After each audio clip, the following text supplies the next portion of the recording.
moi je suis beaucoup plus petite, voilà. Bonjour à tous et à toutes. Grand merci pour cette invitation à Bruxelles. Mais enfin, vous savez qu'il suffit de m'inviter à Bruxelles, je viens.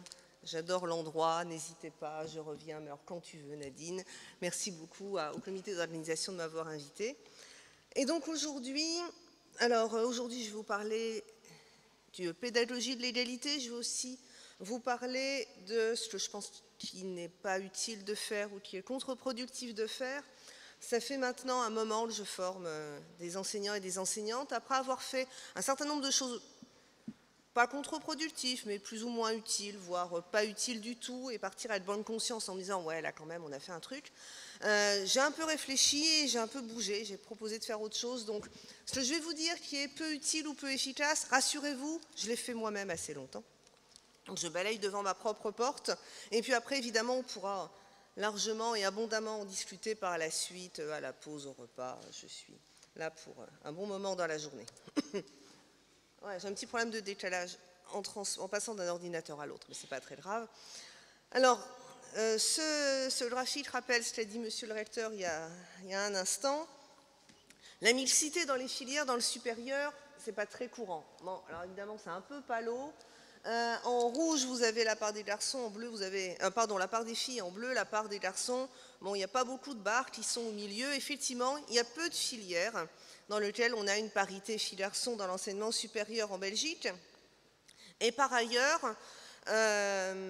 on constate, comme dans tous les pays européens, que les élèves qui semblent les plus en difficulté, et ceux dès l'école primaire, ce sont plutôt des garçons. Et qu'à l'université, les filles sont majoritaires. Alors, il y a quelques polémistes un petit peu provocateurs ou de vue un peu courte qui disent que peut-être que l'école est sexiste envers les garçons, que maintenant le vrai problème de l'école, ce sont les garçons, et que pour les filles, c'est bon, l'affaire, elle est réglée, elles réussissent, n'en parlons plus. Bon. De fait, on peut constater que les garçons sont surreprésentés parmi les chèques, pas tous les garçons quand même, il faut bien préciser, les garçons de milieux socio-professionnels défavorisés. Les garçons blancs de milieux socio-professionnels favorisés, je vous rassure, pour eux, tout va bien. Mais c'est quand même une question qui mérite d'être interrogée. Je vous laisse un léger suspense, je vous en reparle tout à l'heure. En tout cas, on a des orientations différenciées. On a plus de filles dans les services, plus de garçons dans la production, plus de filles dans les lettres, sciences humaines, sociales, éducation, etc., plus de garçons dans les sciences techniques, informatiques, etc. Alors on a envie de pointer des coupables, d'où vient le problème? Est-ce que c'est la famille, les médias, le monde du travail, la vie politique, la tradition, l'école? Est-ce que ce ne serait pas la biologie? Y aurait-il des cerveaux roses et des cerveaux bleus? Les garçons font-ils de l'informatique grâce à leur chromosome Y et ce genre de questions? Alors évidemment, la famille, les médias, le monde du travail, etc. Toutes ces instances participent à cette division socio-sexuée des savoirs. La biologie, je vous en parle après. Toutes ces instances y participent. Néanmoins, dans toutes ces instances, il y en a une qui m'intéresse particulièrement, c'est l'école. D'une part parce que je forme à Genève des enseignants et des enseignantes de manière obligatoire et évaluée aux questions du genre en éducation à la fois en primaire et au secondaire, et j'en suis absolument ravie. Mais aussi parce que de toutes ces instances, l'école est la seule qui a pour mission l'égalité. Les autres, on aimerait, les autres, on aimerait, mais on est lucide. C'est pas leur mission même. Ça devrait, mais c'est pas toujours ça. L'école, c'est sa mission. C'est-à-dire, l'école ne peut pas se laver les mains du fait que d'autres instances à l'extérieur sont plus sexistes qu'elle ou reproduisent plus les stéréotypes qu'elle. Au cœur de la mission de l'école, il y a cette question d'égalité. Donc c'est pour ça qu'elle est particulièrement intéressante comme instance pour nous. Quant à la biologie, on n'a absolument aucune recherche sérieuse qui prouve que la testostérone, les œstrogènes, l'utérus, le cerveau, ou allez savoir quoi, induirait des comportements innés de manière différente, à part le fait que, effectivement, concrètement, c'est plutôt les femmes qui portent les enfants à l'intérieur de leur corps. Ça, j'ai bien noté qu'il y avait une différence à ce niveau-là. En termes de compétences et de capacités scolaires, on n'a aucune preuve, mais je vous dirais, quand bien même, ça m'est complètement indifférent. Ça m'est complètement indifférent parce qu'en tant qu'éducateur et éducatrice, et ça c'est les premiers principes que je vais vous donner, ce n'est pas notre rôle de présupposer que biologiquement, à 3% ou à 2%, les garçons, les dyslexiques, les pauvres, les riches, les noirs, les blancs, on s'en fout, les quoi que ce soit auraient plus de prédisposition pour telle ou telle autre chose. Notre rôle, c'est de faire progresser tout le monde. Et quand vous avez un enfant devant vous, vous ne dites pas « Ah mais si ça se trouve, il y a 2% qui est dû à la génétique de son grand-père et 3% à la génétique de sa grand-mère ». Ce n'est pas notre sujet, et il n'y a pas de raison que ce soit notre sujet aussi pour les questions de sexe. Donc premièrement, on veut faire réussir tout le monde indépendamment de sa classe sociale, de son origine ethnique, de son sexe, et la biologie ne m'importe pas. Deuxièmement, si on fait le même pari d'éducation pour tous et pour toutes, eh bien, il faut aussi proposer aux jeunes de faire ce même pari pour eux-mêmes et pour elles-mêmes et arrêter de ramener ces histoires de biologie dans le débat. C'est des débats qui intéressent pour le coup les biologistes et pas les éducateurs et les éducatrices. Alors, je reviens à cette histoire de division sexuée des savoirs, puisque ce n'est pas des cerveaux roses et des cerveaux bleus qui font que les garçons aiment les maths et les filles aiment les lettres, ça vient d'où? La bonne preuve que ce n'est vraiment pas une question de biologie, c'est que, projetons-nous dans les années 50, il y a un peu moins d'un siècle, les hommes étaient supposés être compétents, particulièrement pour les humanités, les sciences humaines et sociales, la philosophie, le latin, le grec. Et on supposait que les femmes en étaient totalement incapables. D'ailleurs, un des filtres d'entrée à l'université était faire ou ne pas faire du latin. Les femmes devaient savoir suffisamment de latin pour faire réciter leurs leçons à leurs fils. Et c'était bien tout. Les humanités avec un grand H était une discipline masculine. Ah ben aujourd'hui, c'est plus le cas. Alors, comme je ne pense pas que la race des hommes et des femmes ait muté en 50 ans, c'est probablement que ça s'est situé ailleurs. Et alors voilà où ça s'est situé. En fait, ce qui est remarquable, c'est de voir est-ce que le champ disciplinaire a de la valeur dans le monde social. Le champ permet d'avoir un pouvoir sur le monde social. À une époque, ça a été le latin, les humanités, la philosophie. Aujourd'hui, c'est plutôt les sciences techniques et l'informatique. Donc, le groupe dominant s'en empare, plutôt les hommes blancs de milieux socioprofessionnels favorisés. Et puisque c'est ce groupe-là qui s'en empare, il prend d'autant plus de valeur dans le monde social, puisque le groupe dominant l'exerce, et le champ permet donc d'avoir un pouvoir sur le monde social. Ensuite, il va falloir justifier que ce champ appartient à ce groupe par nature. C'est-à-dire que les femmes, parce qu'elles sont par exemple plus proches des enfants, de la maternité, du soin aux autres, de l'éducation, etc., c'est normal qu'elles ne soient pas du côté du sciences et techniques. On va rationaliser, on va justifier dans la nature quelque chose qui a été socialement construit. Ce qui explique que ce groupe est légitime à posséder exclusivement ce champ. Et puisque ce groupe est légitime à posséder ce champ, eh ben, il prend de la valeur dans le monde social. Et le système s'entretient. Et c'est comme ça qu'on a pu avoir des discours sur les hommes qui étaient les seuls à être capables de pratiquer la médecine, les hommes qui étaient les seuls capables à pratiquer le droit, les hommes qui sont les seuls capables à faire la philosophie, etc., ou des sciences. Et qu'on s'aperçoit, en changeant d'époque ou en changeant de pays, que finalement, ce qui change, c'est pas les disciplines, c'est est-ce que cette discipline a une importance, est-ce qu'elle est prestigieuse, est-ce qu'elle amène à des salaires importants, à des carrières, c'est ça qui fait la différence. Alors, je vais vous parler du genre, que moi je définis comme un système de normes sexuées qui est produit par les rapports sociaux de sexe et qui vont hiérarchiser le masculin et le féminin. C'est un principe, et c'est ce principe que je me propose d'attaquer. Par exemple, les enseignants et les enseignantes, mais également à la crèche, également dans la petite enfance, à tout moment, les enseignants et les enseignantes disent « Mais moi, j'impose rien. Si les filles veulent jouer avec des camions, très bien. Si les garçons veulent jouer à la poupée, parfait. Dans mes cours, je suis neutre. Je ne vais pas influencer. » Les choix libres, en fait, c'est ce qu'il y a de moins libre. C'est-à-dire que quand on pense qu'on va laisser les individualités des élèves s'exprimer, quand on pense qu'on va les laisser choisir leurs jeux, leurs activités, les options, les activités périscolaires, etc., ce ne sont pas des choix libres. Ce sont des choix qui, pour les enfants, sont déjà énormément influencés par ce qu'ils ont vu dans toute leur enfance, les médias, les jouets, les parents, les familles, etc. Je ne dis pas qu'il faut les forcer à aller faire des choses qu'ils n'ont pas envie de faire. Suggérer qu'autre chose existe, montrer d'autres modèles, les inciter à faire des activités dont ils n'ont pas ou dont elles n'ont pas l'habitude, c'est déjà un moyen de leur proposer de peut-être avoir des choix plus libres parce qu'ils auront pu tester. Il y a quelque chose qui est très très net, c'est que quand les enfants se savent observer, ils ont des comportements plus stéréotypés que quand les enfants pensent qu'ils ne sont pas observés. Ça veut bien dire qu'ils imaginent que le bon comportement à avoir, c'est un comportement considéré comme conforme pour un garçon ou pour une fille. Même si vous ne dites rien en tant qu'éducateur ou éducatrice, il présuppose que c'est ce que vous attendez d'eux. Si vous ne donnez pas un signal clair sur le fait que chez vous, dans votre classe, dans votre activité, on peut se comporter différemment, les enfants ont tendance à présupposer qu'on attend des comportements plutôt stéréotypés. Donc laisser libre, laisser ouvert, ne pas influencer, vouloir être neutre, c'est tout sauf neutre. C'est laisser le champ libre au genre, c'est-à-dire à ce système discriminant, à ce système inégalitaire. Je suis d'accord, l'école n'est pas à l'origine des inégalités, elle ne les fabrique pas. Et c'est probablement pas l'instance la plus inégalitaire, ça j'en suis absolument convaincue. Par contre, si elle dit « je ne prends pas position, je reste neutre », si elle reste passive, et bien là elle devient responsable de la persistance de ces inégalités. Bien, sur ces bonnes paroles, attention tout de même au diagnostic partiel ou erroné.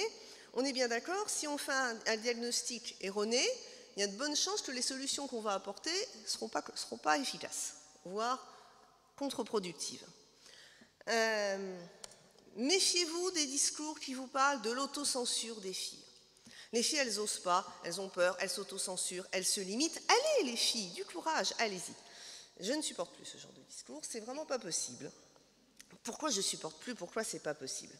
On a beaucoup documenté ces questions dans la recherche, en sociologie, en psychologie, en sciences de l'éducation. Je vous fais un résumé super rapide, je pourrais développer tout ce que vous voulez de ce résumé, mais on n'est plus au moment des constats, on est au moment de changer les choses. Dès la naissance, on constate des activités centrées sur des préoccupations socialement masculines ou socialement féminines, enfin bref, des activités très distinctes selon les sexes, des contenus stéréotypés, des manques de modèles d'identification, des procédures d'évaluation avec des biais de genre, où on estime que les garçons sont capables d'être plus intrépides que les filles, prendre plus de risques, ont plus de capacité pour bouger que les filles. Ces biais d'évaluation, vous les retrouvez quand on va évaluer les CV par la suite. Parce que tout ce que je vous montre, ça vient et puis ça s'empile. À l'adolescence et la préadolescence, on constate du sexisme, du harcèlement, une pression des pairs, un certain conformisme. C'est difficile pour un adolescent ou une adolescente de faire ouvertement un choix atypique en fonction de son sexe. Et quand on arrive dans l'enseignement supérieur et dans l'emploi, alors à tout ça s'ajoute en plus une inégale répartition des budgets, des bourses, des temps pleins, des CDI, des responsabilités, des encadrements. Bref, ouais, à la fin, il y a une perte de confiance en soi. Ça alors, hein. Il y a un faiblement d'efficacité personnelle, il y a un sentiment d'illégitimité qui grandit.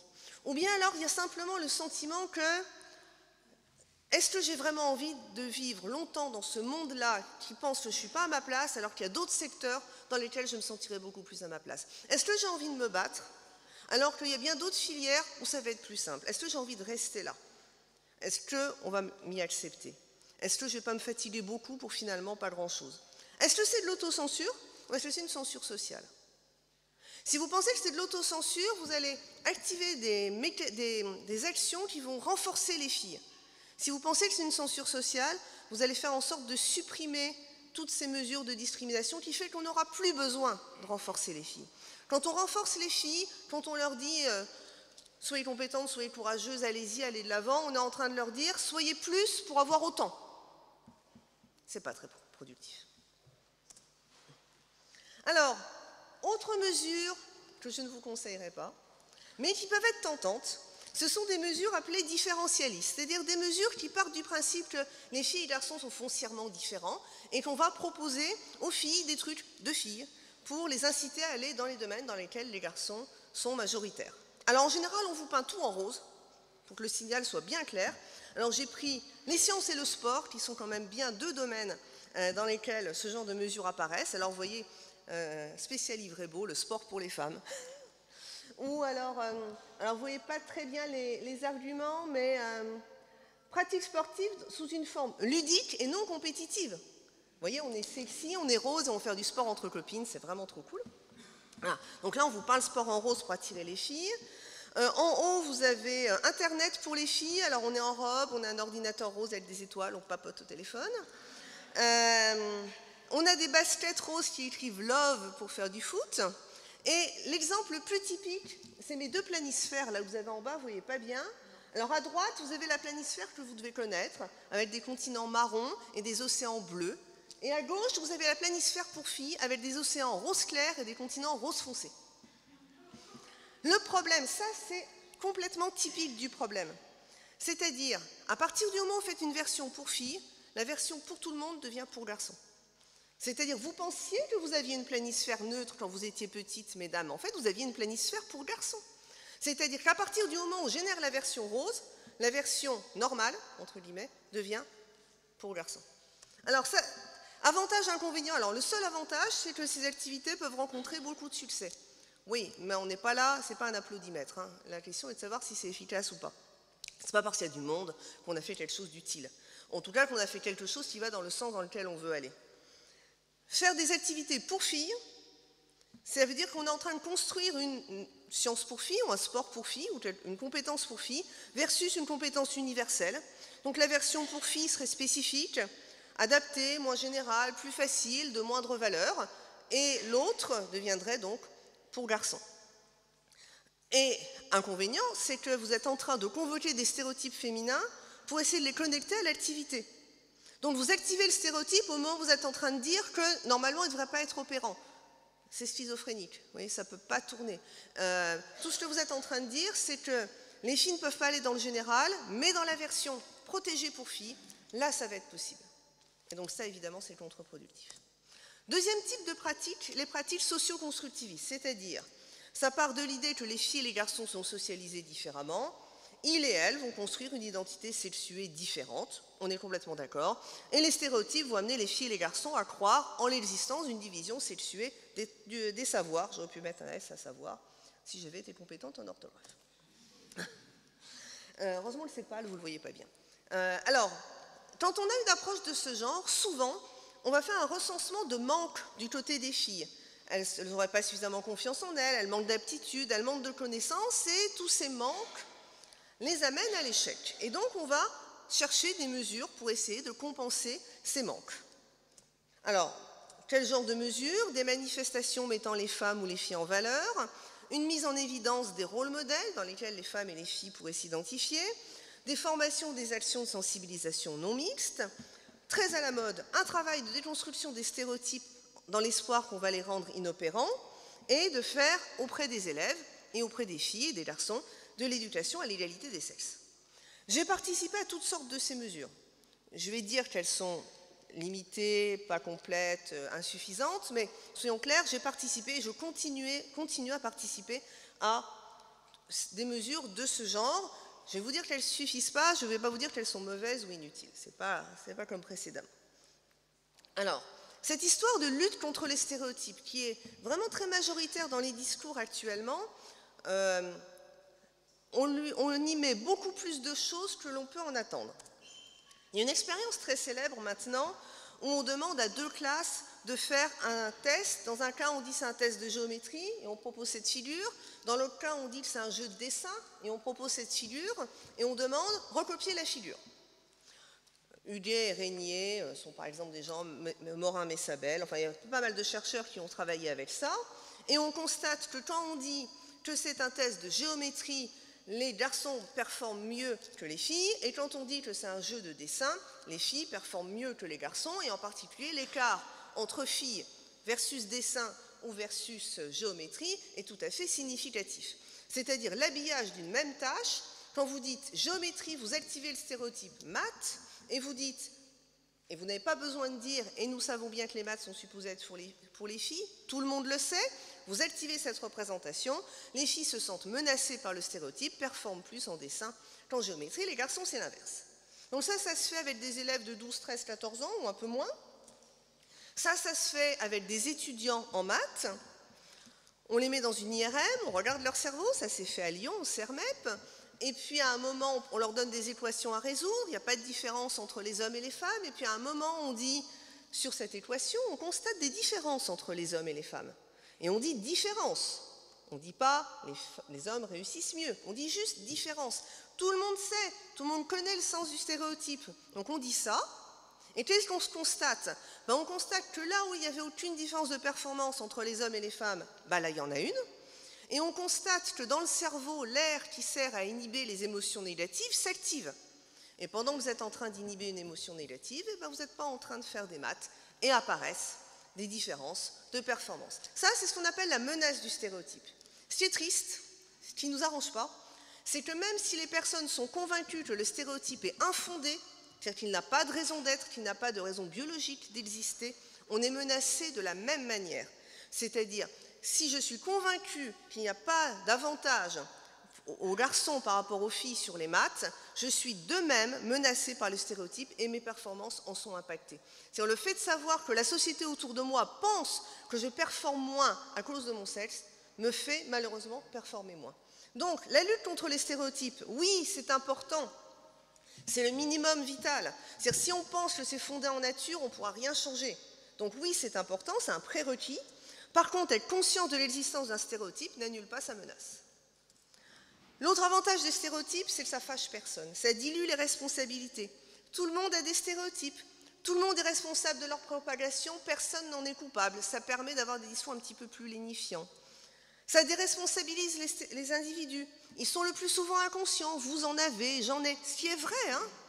Mais est-ce vraiment important de déresponsabiliser les individus en disant « c'est pas votre faute si vous diffusez les stéréotypes ». Ça a tendance à niveler la hiérarchie. Les garçons et les filles en souffrent. C'est juste, les garçons et les filles souffrent des stéréotypes. Simplement, à l'arrivée, on a quand même un écart de salaire en faveur des garçons qu'on n'a pas en faveur des filles. On a quand même des parcours de réussite en termes de carrière scolaire, universitaire et professionnelle en faveur des garçons et pas en faveur des filles. Oui, garçons et filles en souffrent. Il ne faut quand même pas oublier qui paye le coût le plus important des stéréotypes. Et puis finalement, on présente les stéréotypes comme un héritage du passé dont on doit se débarrasser. Vous voyez, l'espace d'une génération, et puis on aura combattu tous les stéréotypes. Ça donne à croire à une naturalité du progrès, et c'est ce que disait Madame la ministre tout à l'heure. Il n'y a aucune pente naturelle vers le progrès. Et puis ça donne aussi à croire que le monde occidental d'aujourd'hui est le plus égalitaire qui existe, en oubliant qu'il y a eu des oscillations historiques et géographiques, et que ce n'est pas si clair que ça non plus, les questions d'égalité. Et l'autre cheval de bataille, ce serait de faire de l'éducation à l'égalité à l'école. Alors, l'éducation à l'égalité, qu'est-ce que c'est? C'est-à-dire, ça fait peser la responsabilité de l'égalité sur les élèves. C'est eux qu'il faut aller rendre égalitaires. Ça rentre dans ce qu'on appelle les questions socialement vives, c'est-à-dire, c'est de l'ordre du débat, on va en discuter avec les élèves, ce n'est pas des savoirs qu'on va enseigner à l'école, et puis c'est souvent une question de point de vue. J'ai vu des écoles qui organisaient un débat sur les stéréotypes. Non, on n'est pas en train de débattre, est-ce que c'est bon ou mauvais de discriminer? Vous voyez, faire un débat sur les stéréotypes, au fond, ça veut dire un petit peu ça. Et puis, quand vous allez demander aux élèves, c'est quoi le sexisme à l'école? Il ne faut pas se cacher les yeux, hein, c'est une grande séance de balance ton prof. Alors, je sais, c'est pratique pour eux. Mais néanmoins, ils ont aussi des choses à dire sur le comportement des enseignants et des enseignantes. Quand on fait de l'éducation à l'égalité, on va dire aux élèves, le sexisme à l'école, c'est vous, comportez-vous différemment. Alors que les élèves ont envie de nous dire, le sexisme à l'école, c'est aussi les profs. Et après, peut-être, ils voudront bien regarder leur comportement entre eux et entre elles. Et c'est très très net quand on va dans l'enseignement supérieur ou quand on va parler du sexisme dans l'enseignement supérieur en leur disant les pratiques entre étudiants et étudiantes, etc. La première chose qu'ils vous disent, oui, mais il faut voir chez nos enseignants ce qu'on entend en amphi, ce qu'ils disent au groupe de filles dans les techniques, etc. L'autre problème de faire de l'éducation à l'égalité, c'est que c'est jamais central à l'école. C'est toujours sur un strapontin du programme. C'est toujours sur un petit bout de cours, là où on a le temps. Donc soit c'est du loisir, soit c'est de la perte de temps, mais c'est jamais central. Donc, on ne sera jamais important.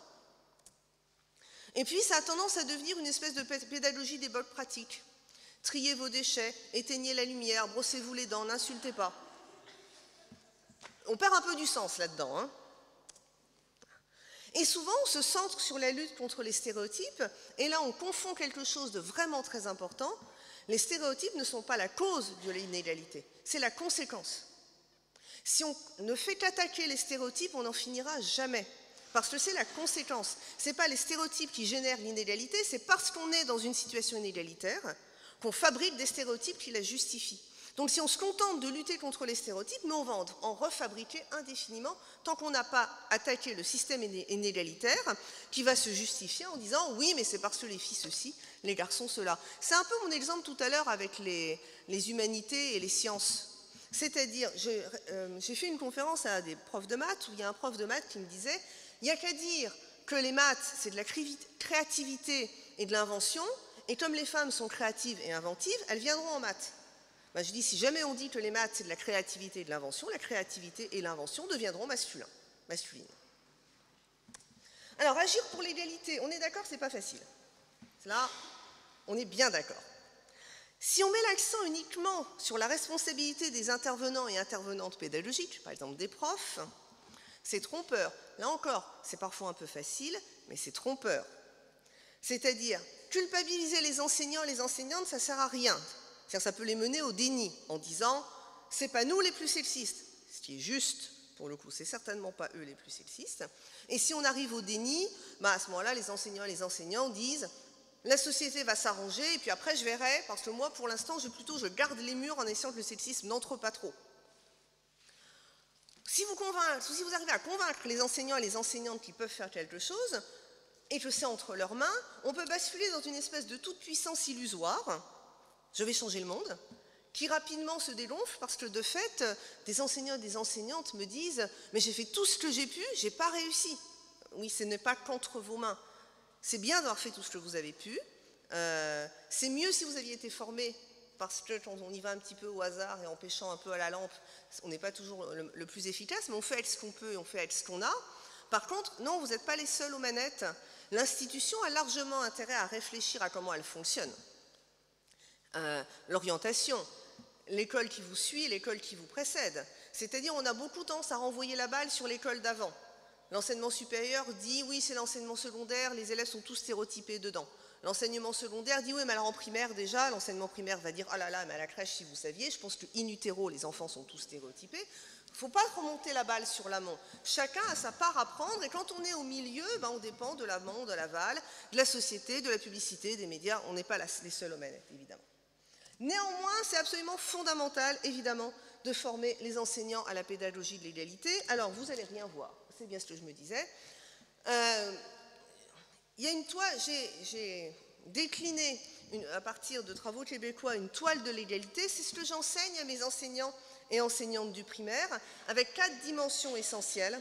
Exister collectivement, apprendre en confiance, exister singulièrement et avoir un pouvoir sur le savoir. Ce n'est pas propre à l'égalité des sexes. Ça marche pour les classes sociales, ça marche pour les origines ethno-raciales, ça marche pour tout groupe discriminé. C'est quelque chose où je pense que si on a cette toile en tête quand on fait cours dans le quotidien de sa classe, eh bien on peut espérer se transformer soi en enseignant égalitaire plutôt que d'espérer transformer ses élèves en élèves avec des comportements plus égalitaires tout en ayant un cours qui ne l'est pas nécessairement. C'est pour lutter contre ce genre de comportement que j'ai pu voir dans une classe où les élèves en maternelle avaient fait un truc super sur les jouets non pas de sexe, et quand on rentrait dans la classe d'une des enseignantes, il y avait un coin poupée avec une photo d'une petite fille blonde avec les couettes jouant à la poupée et un coin camion avec une photo d'un garçon en train de jouer au camion. C'est fait comme je dis et pas comme je fais. Dans ma toile, à un moment là-bas, il y a l'éducation à l'égalité. Je ne dis pas que ça ne sert à rien de travailler l'égalité avec les élèves, ça sert, mais c'est un tout petit bout du truc. C'est-à-dire, d'abord, on va avoir une pédagogie de l'égalité pour tous et toutes, et dedans, on va en plus essayer de la transmettre aux élèves. J'ai presque fini. Mon dernier principe, parce que mettre en place cette toile de l'égalité, ça veut dire quoi? Ça veut dire proposer des exemples mixtes et variés au quotidien, avoir un œil critique sur ces contenus. Oui, il y a du sexisme dans les manuels. On n'est pas tenu de faire exclusivement les manuels, on n'est pas obligé non plus de s'y soumettre complètement, on peut soulever le problème. Aujourd'hui, on arrive à trouver des productions culturelles et du matériel pédagogique non sexiste. Il faut ouvrir l'œil. Ce n'est pas ce qui vous arrive dans les mains en premier, mais aujourd'hui, on peut en trouver. Mon seul regret, c'est que les contextes mixtes ou de coopération sont encore trop rares. Autre principe d'égalité, il ne faut pas activer la menace du stéréotype, évidemment. C'est pas facile, mais il ne faut pas dire « Allez les filles, je sais que vous aussi, vous pouvez y arriver ». Là, vous êtes en train d'activer la menace. Et ne pas dire non plus « Bon, les garçons, c'est vous les costauds, c'est vous qui portez les bancs ». C'est très facile de dire des trucs pareils. Vous le dites, vous vous entendez le dire, ok, c'est pas grave, vous dites juste que vous ne le direz plus. Il faut combattre évidemment tout propos discriminant, et en particulier tout propos discriminant auprès de ses élèves. Quand les garçons se traitent de PD dans la cour, bah oui, c'est un propos discriminant, c'est une insulte homophobe, et quand ils se disent « ouais, on n'est pas des PD », ok, ils ne s'insultent pas, mais c'est quand même des propos discriminants. Il faut baisser la pression. Alors, ça c'est une question de politique scolaire, mais à mon sens, il faut baisser la pression évaluative. La pression évaluative, c'est super de réussir, hein, surtout quand on est dans les meilleurs. Sinon, c'est pas fun du tout. La pression évaluative, ça sert à ceux qui sont déjà des bêtes de concours. Et donc, à la place, je propose de promouvoir de la coopération plutôt de la compétition. Ça donne un pouvoir sur le savoir et ça donne une place dans un groupe. Je vais terminer avec une image que vous connaissez peut-être. Et je vais vous dire pourquoi je ne suis pas d'accord. À gauche, ce n'est pas du tout l'égalité. Ou alors c'est une égalité ultralibérale où on pense qu'on donne la même chose à des gens qui sont parfaitement différents. Ça ne peut pas donner de l'égalité. Ça, c'est tout sauf de l'égalité. À droite, je suis d'accord, c'est de l'équité. Vous venez avec des tas de petites caisses et vous venez compenser des inégalités. Mais on est bien d'accord, on n'en finira jamais avec nos petites caisses. Moi, je ne veux pas vivre avec des petites caisses. Je veux abattre le mur. L'égalité, c'est abattre le mur. Il faut arrêter de faire des mesures de compensation, il faut arrêter de faire du rattrapage, il faut commencer sérieusement à abattre le mur. Voilà, je vous remercie.